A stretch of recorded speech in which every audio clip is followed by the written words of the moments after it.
So today we are going to go into cloud computing. Today this class is mostly introduction, and in the future classes we go deeper into cloud computing. So before we get into cloud computing, we need to basically understand how the internet works. So set the context. If you get how the internet works, it's easier to understand cloud better, right? So how does this internet? You are in a laptop at home. You have a router, and there is someone else at home. They also have a laptop, and then you have a ISP through which you connect to websites outside your home. And this is basically the big picture, right? So let us take you. This is your laptop, and you want to go visit Facebook.com, right? So you type Facebook.com in your laptop. Your laptop has IP address to it, and the packet leaves your computer with this IP address in it, and also information that you want to go. And then it comes to router. This has this IP address. It has another layer to the packet with this IP address and sends it to the ISP. ISP receives it. ISP has a IP address as well, the provider, and then basically they wrap it, and then they look for where do you want to go, and you say Facebook.com. Facebook.com is nothing but a IP below it, and it finds the IP and sends it to Facebook.com. So this is the route it has come here. Now Facebook.com receives your packet, and then it sees what it is, and it has to return back the information that you asked. Follows the same path, looks into the information, and then sends it back to the ISP. ISP knows from the router through which the packet came, it's sent to the router. Router knows which IP sends it, and you get it there. Someone at your home, they want to send an email to gmail.com. They type in gmail.com.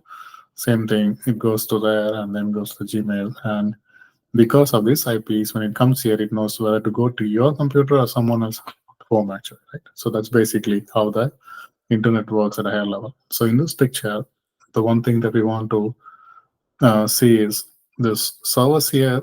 That's where we are going to go deeper. Servers basically have all the details of that you wanted to serve for you, and this is where the cloud computing focuses more on the side, right? So now let's go to this. Now, what's a cloud? We saw how the internet works, and what is it? It's mostly about the servers. So what is about the servers, right?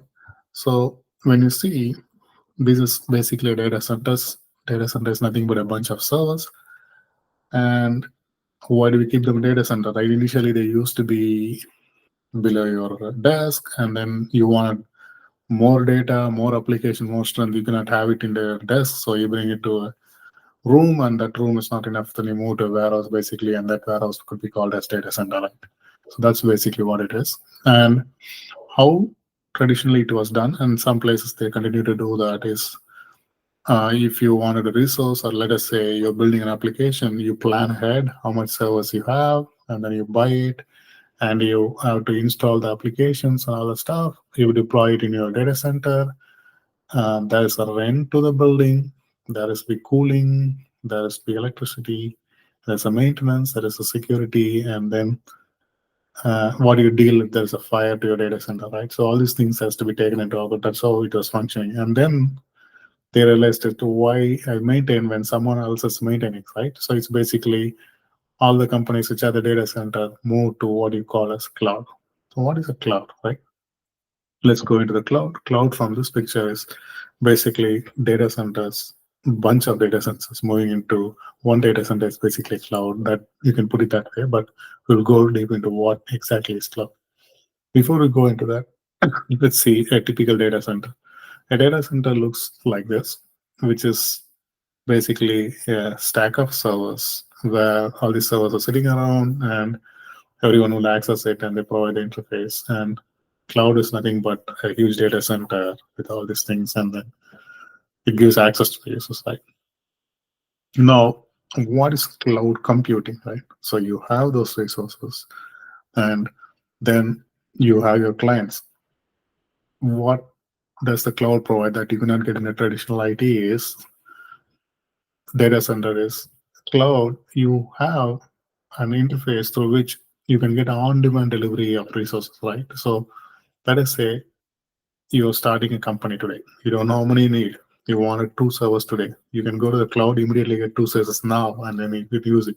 And then tomorrow you see like there's a lot of traffic, and then it's a festival or your product has gone really good, and then you can just on the fly you can add 100 servers and then serve the traffic. And then a week later, you don't need that. You realize the traffic has stepped down, and you want 20 servers to down, and then you can scale it down. All the things are possible using the cloud, but not the same before in data center. You have to manage all these things, scaling it. It's like it's so fast to give, and it's a pay as you go, right? If you want more, you pay, and then if you don't want, you can scale it down. And as I said, there is an interface by which you can access. So basically, this is the cloud computing, how you access the servers and how you use it and how you go. Now, we use cloud daily. Some of us might be aware, some might not be aware that we use cloud in so many different ways. Like you use your videos, you watch videos where you don't need any other tools, just go to a browser and watch videos, YouTube. You want to write an email, you write email, and then basically the email goes where you want to go, and basically the Gmail is also on the cloud. And then if you want to chat with some friends or talk to someone anywhere in the world, or communicate messages or even call social media, and then basically they are also in the cloud. Now let's go deeper into the cloud, right? So cloud as such have different ways of doing things. One is the deployment model, which is comes under public, private, and hybrid cloud. And then it's the service model, which is infrastructure as a service, platform as a service, and software as a service. So there are 2 different ways you can split the cloud based on the deployment, based on the other is on the service. Deployment as 3 and service as 3. Now let's go look into the deployment side of the cloud. So deployment side, as I said, there is a private cloud, public cloud, and hybrid. Private cloud is, let us say you have a business and you want a cloud, you don't want to share with anyone else because your data is sensitive and you don't want to share it just to protect your business. And then that basically some providers provide it only to the business. This is basically a private cloud. Now coming to the public cloud, which is normally what AWS and Azure and Google basically they do. They have a public cloud, and which all these other companies share it together. Does not mean they share the data or anything. That's the servers are there, and each one has a tenancy, multi-tenancy, and they share and they use them. Just that they all come from the same data center, and they could use the same server and create their own instances of the boundaries and how they do it actually, right? So that's a public cloud. And then there is other third segment where there's hybrid cloud, where a company wants to use some sensitive data in the private, like this. They will keep the private cloud for those services and use the public cloud for those non-sensitive services. So that's a hybrid model. So that is 3 types of the deployment on the cloud. Now coming to the service model, right? So let's go to the left side. So in order to write a web application or you want to serve traffic to people, what all is there? So you have an application, and that application has a data, and then you need a runtime. Runtime is basically nothing but if you have a Java application, there is a JRE, and then you need a middleware to run your application, and then there is this operating system for your application, and then virtualization layer so that you can have multiple instances and access it. And then there is a server on which this virtualization sits. And then there's the storage for your data and your files. Everything needs a storage. So there's a storage, and the networking connects everything together. So all these things comes together to form an application, right? If you maintain it by yourself on premise, like in the data center, which I showed, that's basically premises model. But then there is this infrastructure as a service. In the infrastructure of the service, you maintain an application, but the other side of the infrastructure, like virtualization, service, storage, networking, all given by you, given by the cloud provider. So this is basically AWS, Google, and Azure does this. So this is the cloud provider that we provide these services, and then you do all this stuff. This is basically what you call infrastructure as a service. And then there's one more level where instead of maintaining your OS, middleware, runtime, you basically use your applications and data. That could be called platform as a service, where your applications lie in a cloud and data, everything else is going to come, like typically Elastic Beanstalk and Google Cloud Engine works that way.